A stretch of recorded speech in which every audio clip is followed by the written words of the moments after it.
আমি বলবো এই মাঠের সবচেয়ে জনপ্রিয় খেলোয়াড় জয়নাল।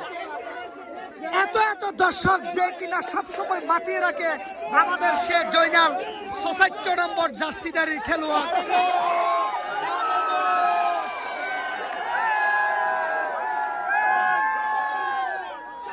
প্রকৃত অর্থে জয়নাল সাপাটকালী প্রিমিয়ার লিগের পুরো খেলায় লিজেন্ড বলতে পারে।